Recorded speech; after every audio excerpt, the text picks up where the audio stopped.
the mobile phone, maybe. What else? Do you think we can make phone calls using our watch, for example? Will we be able to use or making phone calls using a SIM card which is attached to our bodies? Who knows? Maybe the phone call or the telephone will be embedded in part of our clothes, for example. For example, if you're wearing a t-shirt or wearing a hat, you'll be able to do phone calls using them, or will still use the mobile phone.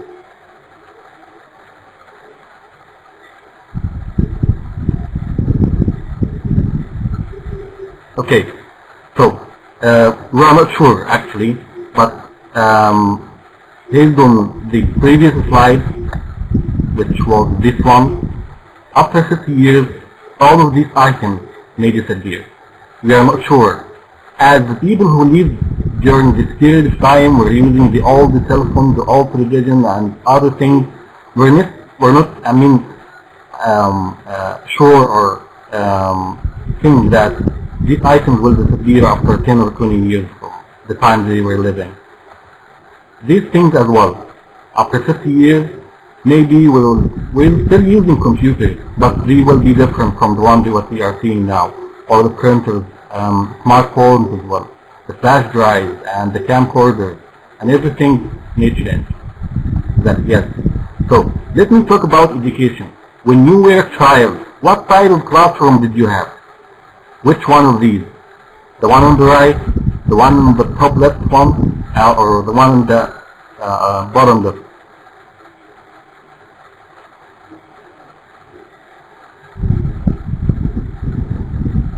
Okay, Khantat, the top left one. When she was a child, when she was a pupil, she used to have or to learn in a classroom like this one.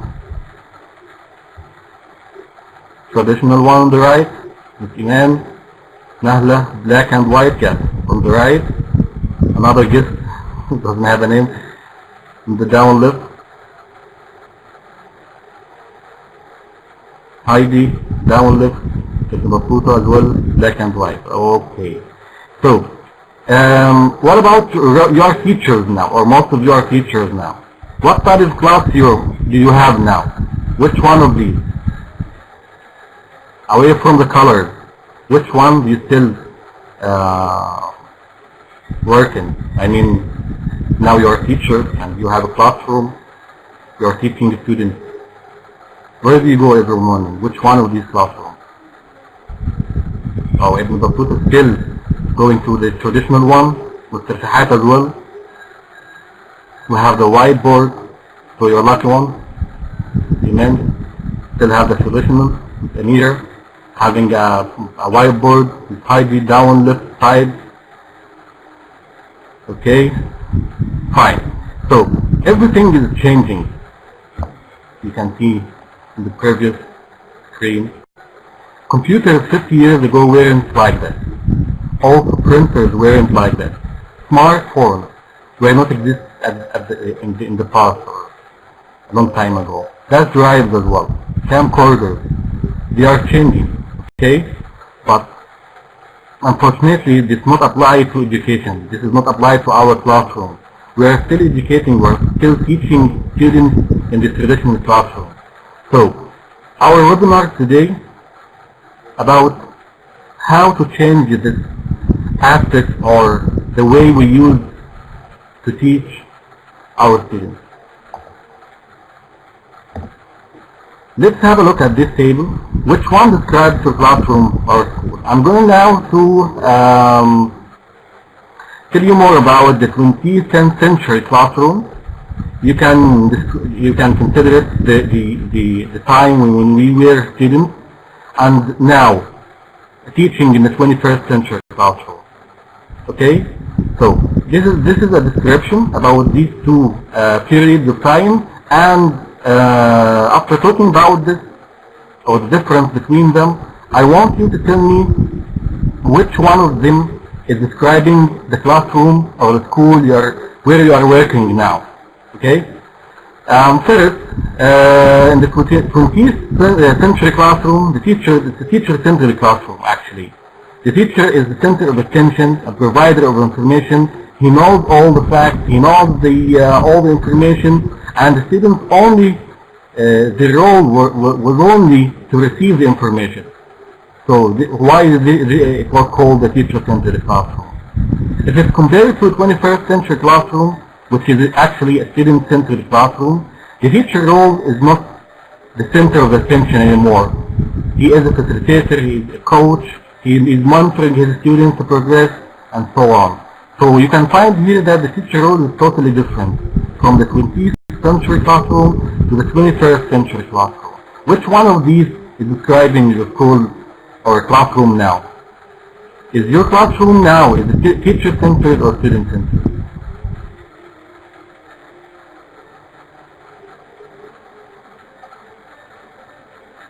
If you find yourself talking all the time in the classroom and students are just listening, so it's teacher-centered. If there are activities that the students are doing in groups or in pairs, okay, or they are taking responsibility of their learning, so this is a student-centered classroom. So I want you to tell me which type of classroom are you working in now? Are you working in a teacher-centered classroom or a student-centered classroom? Okay, mixture of them. Sometimes it's teacher-centered and sometimes or other time it's student-centered. Okay, it depends. Fine, it depends. Okay. Is your classroom time-based or outcome-based? When do you know that you have achieved the goals of your lesson? By the end of the lesson or by the outcome that the students are doing? When do you think that you have finished your lesson?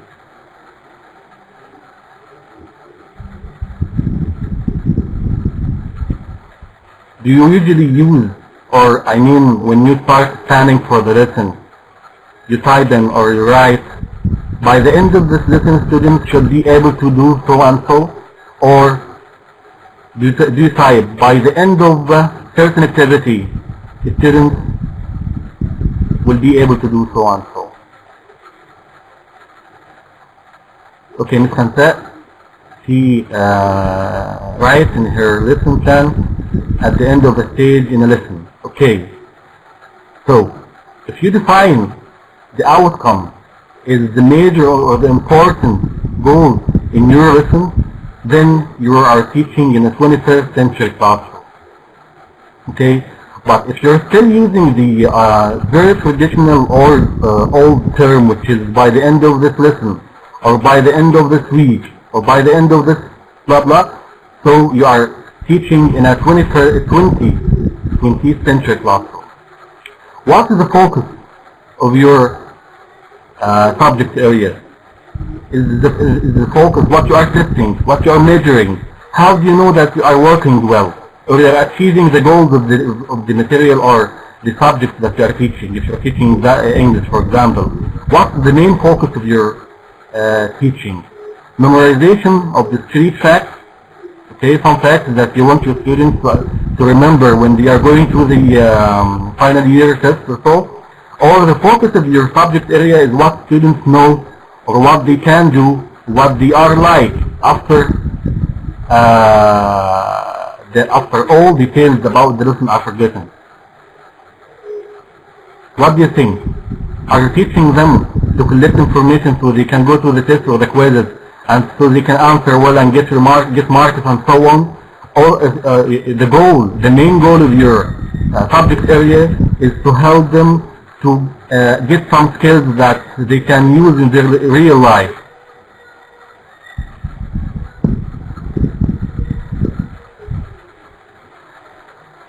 Yeah, Ms. Nagla, yeah. Thank you for being frank. Actually, most of us are teachers and know that the focus of our lesson, how do we measure that this teacher is successful or not? If the students are getting high marks in the exam, then the teacher is an excellent one. But on the other side, If the students are not getting high marks in the exam, then the problem is with the teacher, which is the truth. Okay? So we are still, focusing on the 20th century classroom, which is the focus of it is the memorization of the street facts. Okay. What about the materials that students are using to learn? The resources of information. If you are still using the textbook, then you are still in the 20th century classroom. If students are doing some research and getting information from the internet, or even asking experts or going to the library, then you are in the 21st century classroom. So, which one of these is the source of the information for your students? Are you asking them all the time to bring their textbook to the classroom, or you're asking them to do some research on the internet, then they come back with results? What do you actually do?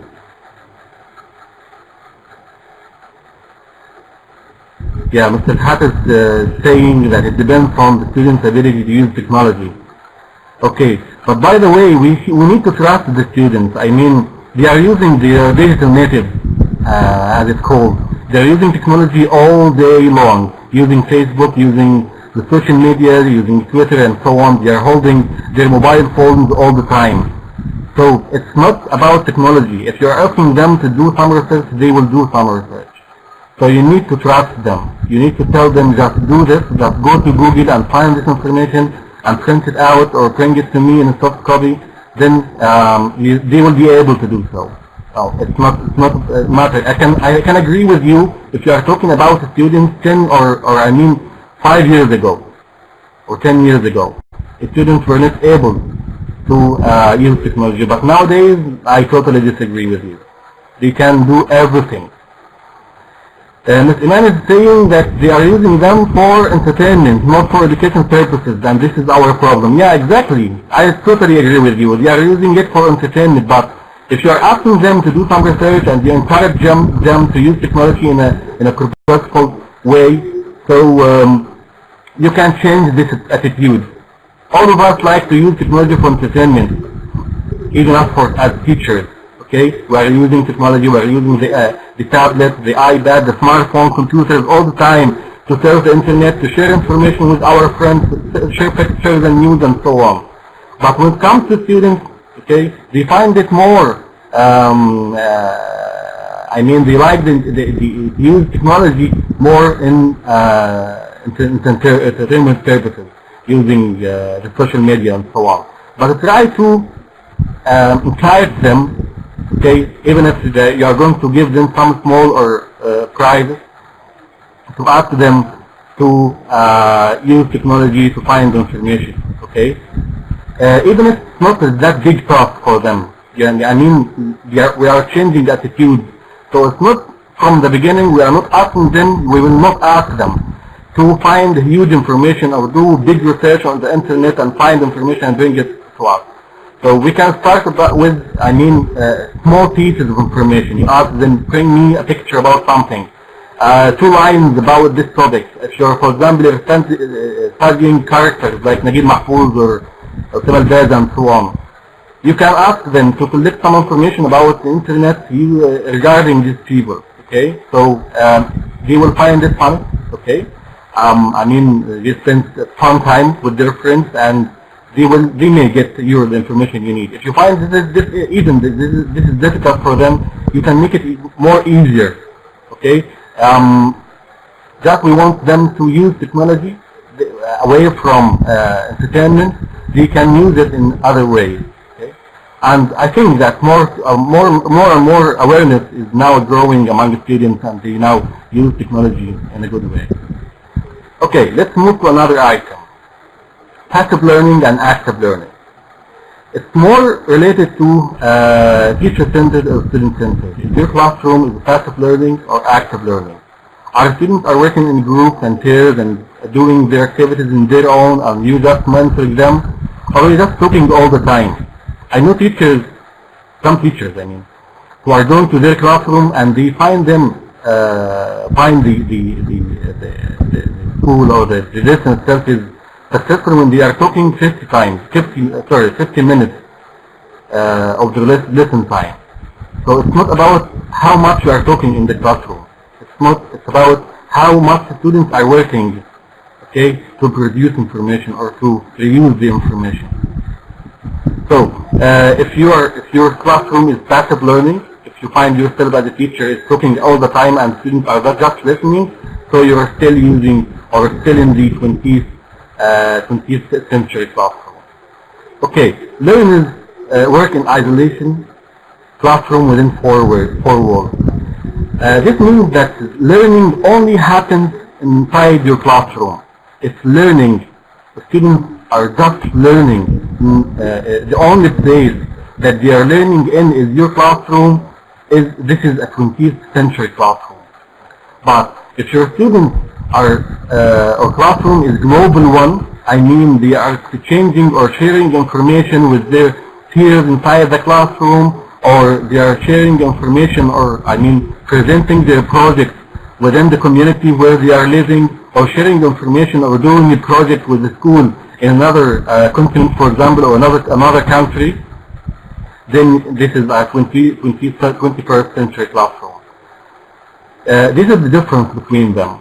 So you need to know or choose what type of learners or classroom that you are having. If your students only learn English within these four walls, which is your classroom, so you are still lagging behind. But you need to change that. You need to help the students or tell them that they can create, for example, a group on Facebook, a blog on the internet, and they can share information with everyone around the world. Okay, and this is easy, by the way. And they're doing this, part of their entertainment time. And the last point is, teacher is a judge. No one else sees the student's work. Okay? This is a 20th century classroom. But it's different, it's a little different 21st century classroom, which the teacher is no more a judge. Now we can hear about the self-assessment, the peer assessment, and other types of assessment. Okay? Public audience, for example, which is a different or totally different way of doing assessment, which is really the authentic assessment. Okay, if you are still now so far correcting the students' work or asking them to do homework or quizzes and so on, or the projects or activities that you are doing, and you are the only person who can I mean see this work, okay, or give them marks and so on. So this is totally typically the 20th century classroom. But if you are asking them to assess each other within the classroom or within the community or a public audience, or asking them to participate in types of fairs like the Intel that you are doing, and you are asking them to present their ideas or the projects that they have done in front of everyone, the public audience. So this is typically 21st century classroom. Okay. Now let's have a look at this one. This chart represents the key trends in English language teaching today. Let's start from left, then down, then to the right, then up. First thing, or the first item I'm going to talk about is updating. Teachers need to read journals, to participate in training, in seminars, workshops, webinars like the one that we're having now, to update their knowledge of trends and techniques around the world. So it's not just about that you have gone to the faculty of education or education college, then you have graduated and working as a teacher, and this is the story. No, this is totally wrong. Okay, you need to update this information. Okay, you need to participate more in workshops. You need to exchange information with other teachers. So you need sort of updating all the time. TPP lesson. The PP, the triple P lesson, which is the presentation, practice, production. These three items are most popular when you are planning for your lesson. Okay, so one item or one major item of the key trends or the latest updates in teaching English as a foreign or second language is to planning your lesson like this one, using this technique: presentation, practice, and production. Time in your lesson for presentation, time in your lesson for practice, then time for production. Okay, I'm gonna arrange a webinar for you in lesson planning, and we're going to handle this item or this key in teaching English training. Then let's move to locally produced materials. Sometimes we find in schools or the textbooks themselves that they are including items that are strange for the students. For example, I've seen myself that there is a book, I don't remember in 6th primary or 5th primary, that there is an apple pie in the book. Okay? The apple pie itself is strange, or I mean, it's not familiar for the Egyptian students. And they just, memorize it for the exam, potato tufah. Okay? So they don't know if the tufah can be clear or no. Okay? It's totally strange for them. Yeah, exactly, Ms. Nagla. It's different culture. So we don't need to import materials that may not be effective in other countries. The apple pie itself, we don't eat the apple pie. This is not familiar for us. Okay? So why don't we use mahshi and mulukhiyya and so on, the other stuff that are familiar for the Egyptian people and Egyptian students. Okay. Communicativeness. What about this point? The focus is on how learners can be made proficient to communicate to others who speak the same language. I mean, instead of focusing on students that the student should be able by the end of this lesson to know about blah blah blah, why not the focus of their lesson is the students are going to ask strangers about the directions, for example, or ask students about what time is it, or asking students about their favorite fruit or favorite meals or whatever. Okay, so one of the key trends in English language teaching is students are using the language to communicate with other people. Okay, fine. Sharing with a colleague. Teachers find a solution to teaching problem. Speak in confidence about failure. Get an idea how to teach effectively. Teachers within the same school or teachers in your learning community, whether it's a face-to-face community or real-life community or online community like Nata'allam, for example. If you're having a problem, you can share it with other teachers. You can talk to them. You can tell them that I'm facing this problem, I need your help. So, one of the key trends in 21st century is sharing with a colleague, sharing the information with your colleague. If you get information out of this webinar that we are having today, why not to share this information with other teachers? Tell them that the focus of the 21st century is no more about the teacher. Teacher is not the center of learning. It should be the student. Okay, if you just know this information out of this webinar, you can share it with other teachers. Anti-method era. You know now that we are in the anti-method era. We have known about the most famous, well-known methodology or the teaching theories when we were studying at the faculty or the education colleges. We know the theory of, for example, the CPR, which is the total physical response, or the suggestibility, and all of these items, all of these methods. Okay, we are now suddenly in this time following just one type or one method of teaching. We should have mix of them. We should, learn from our own experience which type of teaching that will fit or will match the needs of my students. So we don't have to, follow certain type of teaching method. Frustration. Teachers have not been able to follow the trends due to lack of resources available to them. Some teachers feel frustrated, and the reason that they are not finding the resources that they can use, for example, technological resources. If they don't have internet at school or they don't have up-to-date devices like computers, like tablets and so on, they feel frustrated. And this, yeah, I know this is, out of their hands, and they have nothing to do with this. It's about the school itself, the infrastructure of the school. The government itself didn't provide the school with the latest technology, so teachers cannot apply what they are learning. Okay, but try to do your best. I mean, it's very difficult, very difficult challenge for teachers. But you can find a way. You can find a way. Future trends. Actually, when we're talking about future trends, we are uncertain about, as we have agreed in the second slide, that we are not sure about, after 50 years, whether we will find computers or laptops, camcorders or no. So let's deal with the existing trends. Okay, let's deal with what we are having now. Okay, and we have to be more flexible to accept any change in the future.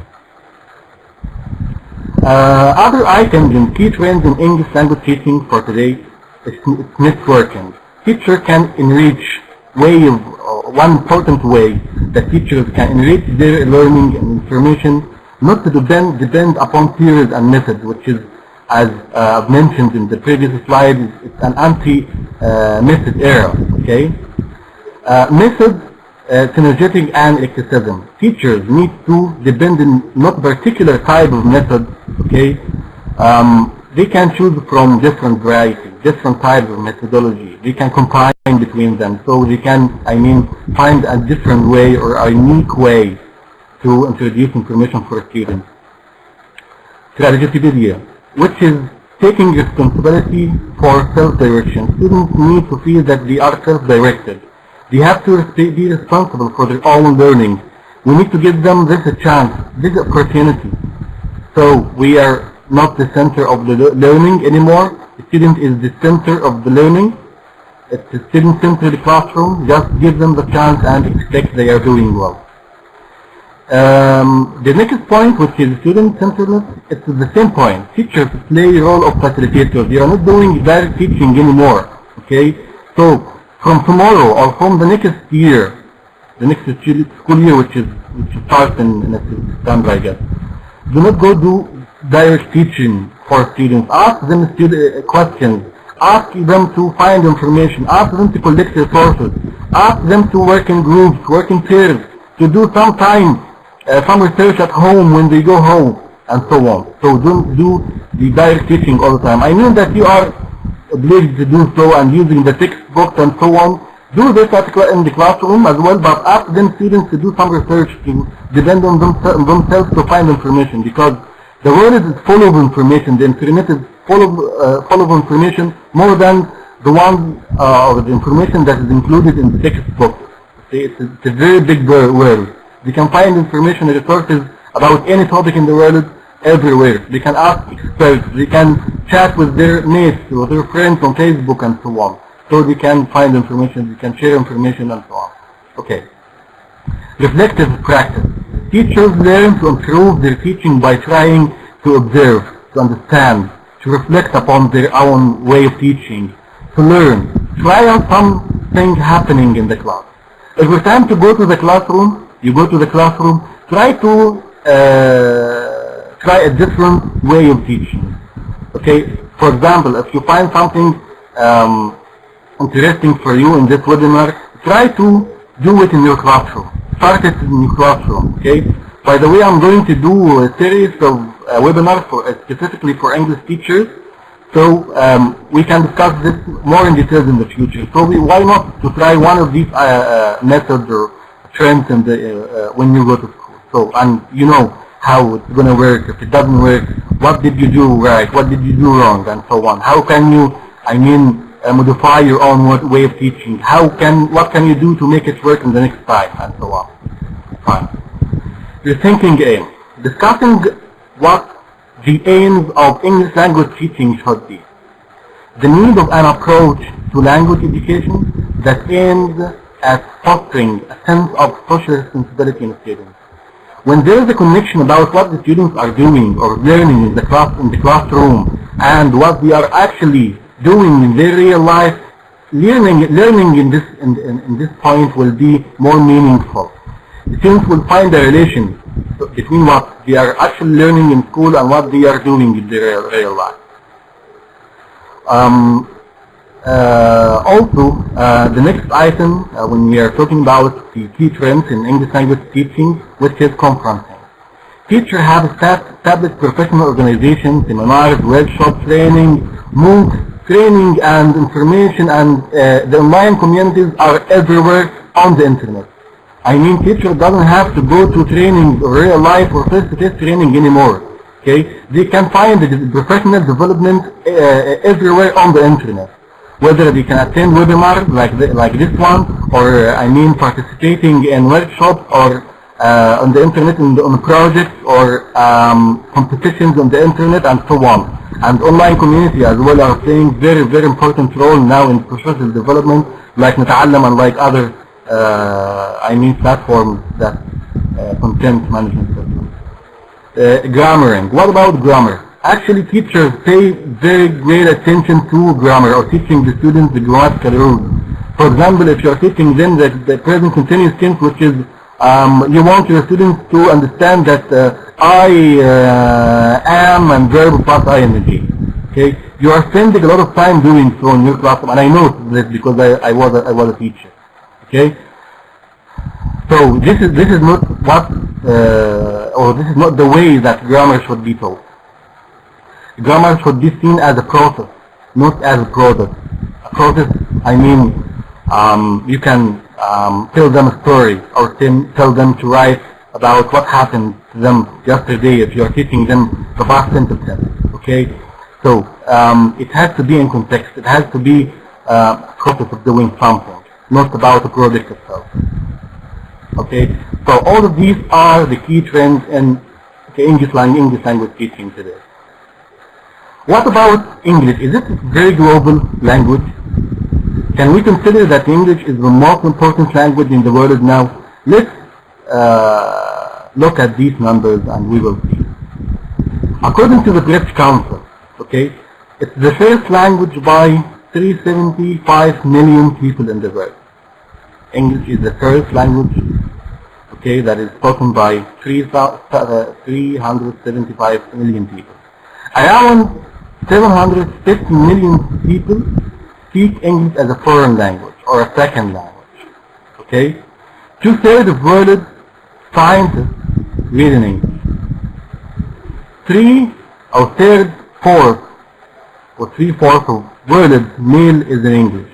People, even if they are speaking Arabic or Arabic internet users, they are sending emails in English. 80% of world electronic data is in English. Computers and the internet, the important websites, the important courses, and the technological devices, all of them are in English. English in the workplace. Is English is the most used language in workplace wherever you go in the world? Okay, by the way, I've traveled to so many countries. Even if you are in an Arab country, okay, you will find them that they are using English somewhere. Okay, so what about work? English is the main language of books and newspapers. The most important books and newspapers are in English. Airport and air traffic control. Whenever you go in the world at any airport, you will find that labels and the schedule of the flights are in English. International business. If you are working with another company somewhere, okay, you will find that you are using English. Academic conferences, the scientists, all conferences over the world, whatever the job that they're doing or your career is, it's in English. Science and technology as well. Diplomacy in English. Sports, international competitions are in English. Pop music are in English. Advertising, sometimes they are using English. Okay, so all of these items are real, but we are talking about real facts. Okay. What about English in education? Actually, increasing the number now English is the students who are speaking English or proficient in English. They have more opportunities in studying in abroad or foreign universities. For example, in the USA or in Europe or wherever in the world. Okay, if their student is able to, using English fluently, they will get a good opportunity in order to enroll in one of these famous universities. Actually, English is increasingly used as a medium of instruction. College and universities becoming English medium. So, as I've mentioned in the earlier point, which is students traveling abroad, they will find good opportunity to study in a foreign country if they are able to use English. What is the trickle-down effect? Greater needs advanced English proficiency among the students. Okay, this need for the teachers to be trained and to be proficient English teachers at all levels. So if you want the students to be proficient using English, okay, you will need also a highly trained teacher. Higher education requirements, English teachers, and greater necessity for professional development. So it's like a chain, okay? It's like a chain. The trickle-down effect as well. The good news that if you are highly proficient in English and well educated, okay, up to date to current methodology and current theory in English, and aware of using integrated technology in your teaching, you will be high in demand. The teachers who are looking for jobs everywhere in Gulf areas, okay, so they are looking for teachers that have these skills. The bad news is that you are going to do lots of work. If you are having these skills, you will do a lot of work. The paradigm shift. Partnership for 20th century skills. In the past, only for teaching English, the main focus in the past only was for teaching language. Okay? But today we're about the use of English. The focus also in the past was in isolated skills like listening, speaking, reading, writing, the main four skills, the familiar four skills for language speaking. But the focus now is on three modes, which is interpersonal, okay, that the use of language in order to communicate, interpretive, in order to read information or to collect information on the internet and everywhere, and residential. Yeah, I mean for students to use the English or the language to present themselves. Using the textbook as a curriculum. In the past, as we've mentioned before, the textbook or actually currently the main use or the main part of curriculum. But today it should use of thematic units and authentic resources. Students go to field trips to find information or to collect information, or go to the internet and find websites that they can use in order to collect information about certain topics. The emphasis in the past on teachers as presenters or lecturers. They are talking all the time and students are listening. But the emphasis now on learners as doers or creators. They are not passive anymore learners. Now they are active learners. In the past, use of technology was a cool tool. You will be cool teachers when you collect or bring a device with you in the classroom. Okay? Ms. Nagla is asking what is authentic unit that is a real unit about their real life. I mean, the topic itself is more selected from the environment where students are living. So I'm not telling them what is or how people in the Antarctic continent are living. Okay, I'm not telling them how people or what do people in Japan are eating. Okay, it will be different in culture and different about the way they are living, and this we will build. I mean, a great wall between the classroom or what they are learning in the classroom and their real life. We want them to use language in context. We want them to use language in real situations. So we need to collect, or I mean, yeah, exactly, real life activities, real life topics, real life information. So they can use this language away from classroom in other contexts. Now, confining language learning to the classroom. This is the topic. Actually, we are discussing now, or I was discussing now, which is students only learn English in the classroom. Okay, but now students should seek opportunities for learners to use language beyond the classroom, whether it's face-to-face or online. I mean, they can chat with another person or another student from another country, or is also learning English as a second language, or they can chat with a person who is a native speaker of the language, and so on. Students turn in work only for the teacher, showing their activities only for the teacher. But now students should create and share or publish their information on the internet, using the social media website, creating wikis, creating, different types of tools that they can share their products with other people. The new education. All this number that you are seeing now, 360 billion millions internet users worldwide as of June 30, 2012. 34.3% of world population are using the internet. 566.4% increase from 2000. Okay. Digital natives, we have three types of people actually. The digital natives, that those are the people are using technology all the way in all aspects of life.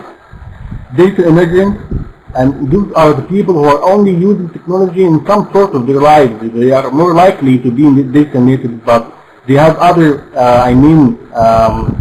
life activities that they don't use or they don't need technology to do.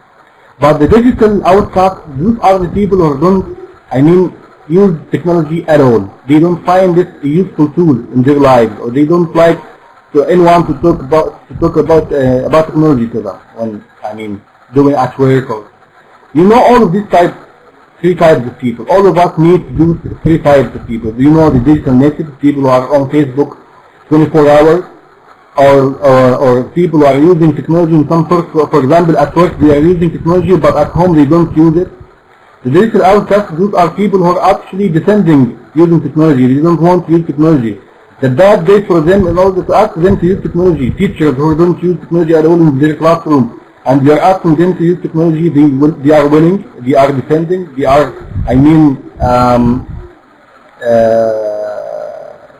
they may quarrel with you if you're asking them to use, why don't you use computers? You can see the comic here on this slide. A student or a kid who is asking his dad, he's telling him, Dad, can I use the computer for a second? And his father is amazed, telling him, what for? The kid tells him, I need to log in to my school's website, download my homework, and print it out. And the student or the kid is typing on the keyboard. His father asking him, do you know how to do all that? And for his surprise, his kid told him that it's already done. Thanks, Dad. And his father told him, when I was at your age, I had to walk 10 miles through the snow to get the internet. Yeah, so it's a changing world. This is why students in current time find that teachers are old-fashioned. They are still using the blackboard. Sometimes maybe you are using the chalk, and you are still using that type of very traditional way and very boring way. Okay, why they are using the smartphones all the time? They are using technology all the time. So they find you out of this old-fashioned teacher. This is the distribution, a diagram that is represents the distribution of digital natives across countries. In 2012, you can find Egypt here on the top, in the bottom left-hand side.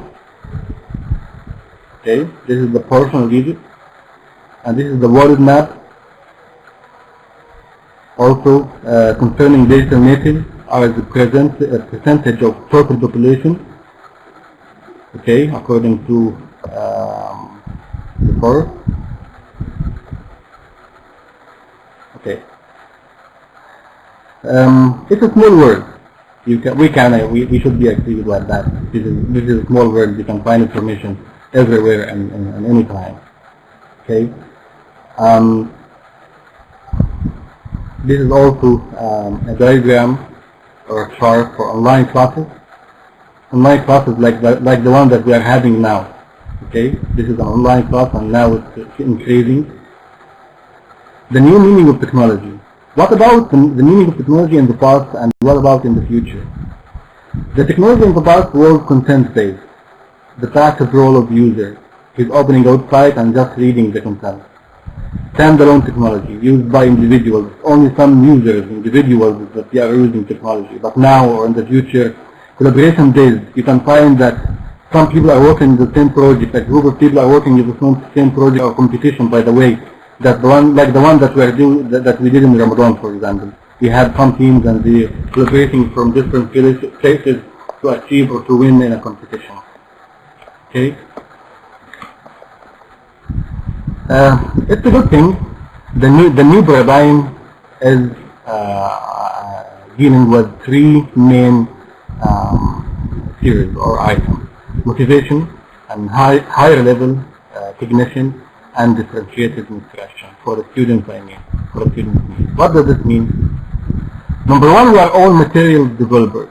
By the way, now in Web 2, as Mrs. Iman Yahya has just cited in the chat, we are all material developers, constructing and co-constructing with other people the textbooks and materials like flipbooks, online publishing, class websites, instructor blogs, the LMS, which is the learning management system, the CMS, which is the content management system before.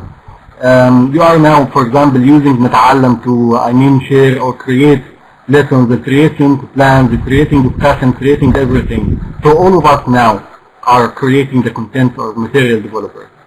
Also, the students themselves are material developers, by the way.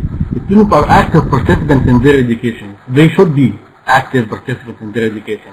Creating content for classes, creating presentation, creating web, class log, or learning log. They can create their own blog. They can, doing some research. They can work in a group with the clear roles when they are working in a group, publishing and sharing classwork over the internet, or even with the real community. Okay. Print media is not enough. Okay. So textbooks will not work anymore from this point. Actually, they shouldn't have worked from long time ago. But let's talk about this moment. Okay. We should not use textbooks anymore for students. This is very old-fashioned. Okay.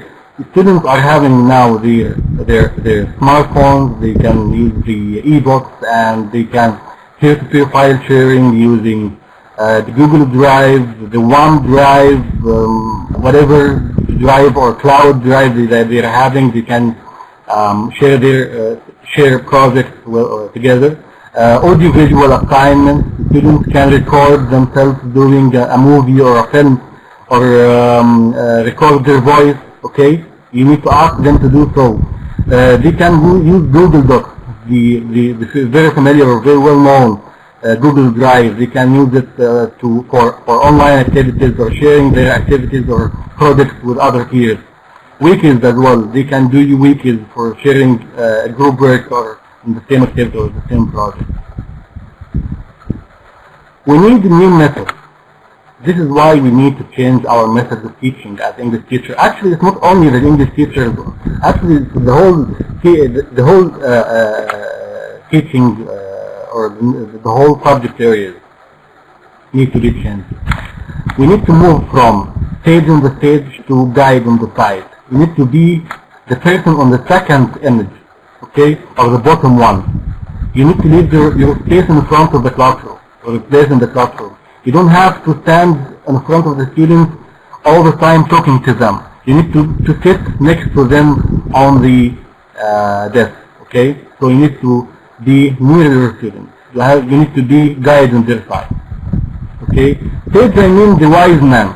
The wise man who knows all the facts, who knows all the information, who, students need him or her all the time to know how life is going, or how to find information, or the main resource of information for the student. Okay, you need to share the experience with them. You don't have to, teaching them all the time.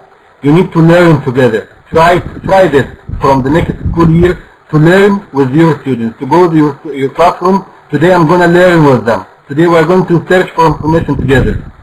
Okay? We are not going to be the normal or the traditional teacher that the students are used to see every year. We need to change from the next year. What about flipping classroom? Will you try flip your classroom? Will you ask the students to do their homework at school and study at home? Why don't you try this methodology? What is flipping classroom? What is the flip the classroom? Let's have a look at this image. Okay? The one on the right. On the right hand side, this is a flipped classroom. Okay? And the one on the right, on the left, in the gray color, actually is the old or the current classroom that you are having now. What do students do in the normal or the traditional classroom? Students read all the material. Okay, they are having a textbook. They are reading the material before class. Okay, but in the classroom, in the flipped classroom, students complete interactive learning module. Okay, they are watching a video, for example. Okay, then they taking notes. They can watch the video more and more all the time. More 3 or 4 times.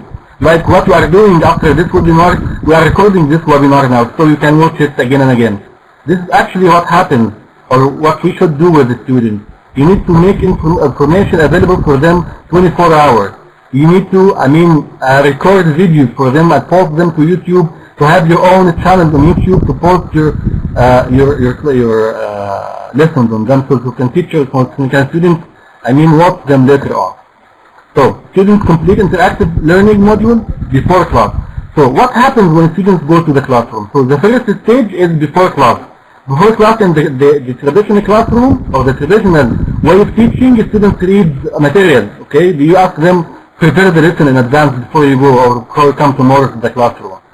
But in the flipped classroom, students are completing an interactive learning module.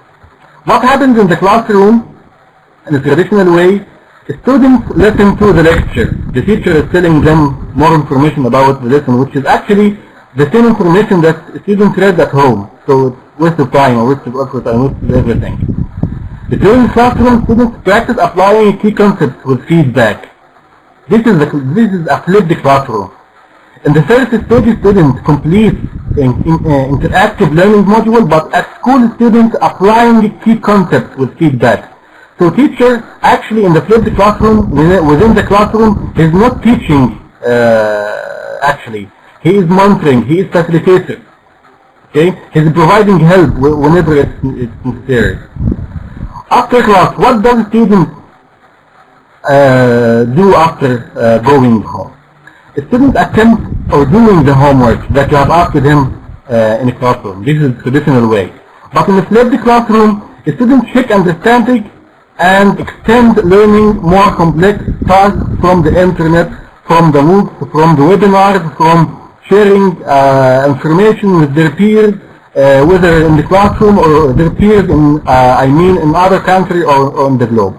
Okay, so it's totally different. Okay, you can try even one unit of your curriculum doing it flipping. Try to flip your classroom. Try to pick one of the interesting topics in your module or your curriculum this year and try to flip it. Tell the student that you are going to study at home, okay, or learn at home from this website or from this video that I've posted on my YouTube channel, and come tomorrow and discuss what you have seen, okay? Discuss what you have watched. Did you understand it? What do you think of this? Okay? So after school, after they go back home, you can ask them or give them some links where they can find extra information about the topic that you have discussed with them in the classroom. This is the flipped classroom. What is the benefit of flipped classroom? Students can pause, rewind, rewatch videos or audio files.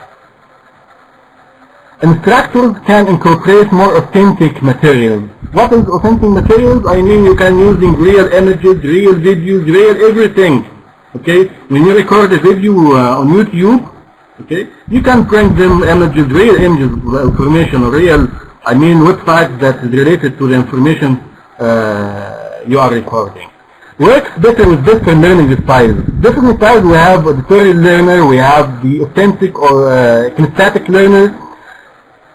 Okay, so we have different styles of learning styles. It will fit all of them. Easier to make accommodation for a student. So students of all types of multiple intelligence, they can find it meaningful or useful for them. Then working relationship between students. Yeah, actually, because students are working in groups, they are connecting to each other. Okay. After they go back home, they can connect with each other through the social media or whatever the platform they are working on, so they can actually engage and communicate with each other. Engage students in collaboration and reflection. This is one of the most important goals, actually, that students work in a group and with each other. So we have to innovate. Teachers are not recording machines. Our roles as teachers are not to, giving you the textbooks and go to the classroom and read the information or present the information in any way to the students. Try to depend more on the students. Try to give them tasks to do them their own. Try to flip your classroom. Try to flip it. Try to make the classroom at home and the home is the school. Okay? Try it from the next year. We can do it all ourselves. The good information that you don't have to work this or work on this alone. You need to share this. You need to develop communities of practice. You need to allow yourself to learn. This is what actually we are providing in Untitled. We are providing or giving this, opportunity for the teachers to share with other teachers, to develop communities for practice, to creating their own group, to creating their content, to receive feedback about change plans and so on. Allow yourself to learn. Take classes, attend webinars like this, whether on Untitled or in other platforms. Attend conferences and webinars, Untitled and the other CNS, the content management system. Open your mind to radical new concepts. You need to be more, flexible to learn new concepts and new ways of technology. One last word I want to tell you that we need to prepare our students for their future, not for our past. Thank you, everyone. It was a pleasure for me to be with you here today, and I will share this presentation for you, of course. And I'm going to repeat this series of webinars for English teachers, and we are going to announce about this at Untitled. Thank you, everyone. Now let's go to the last part of our webinar. The first link here is for your certificate. Please sign up for the certificate. And if you need the PowerPoint, it's in PDF, which is in the bottom right hand side. Trends in LET, Mahmoud.pdf. This is the file. If you click on the title of the file and click download files, it will be downloaded. And please don't forget to sign up for the certificate.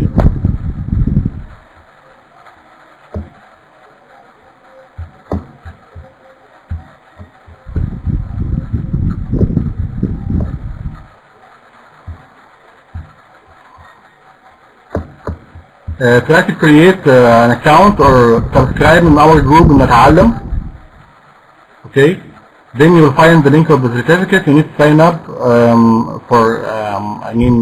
type in your information, personal information, to receive the certificate after the webinar. Thank you, everyone. If you have any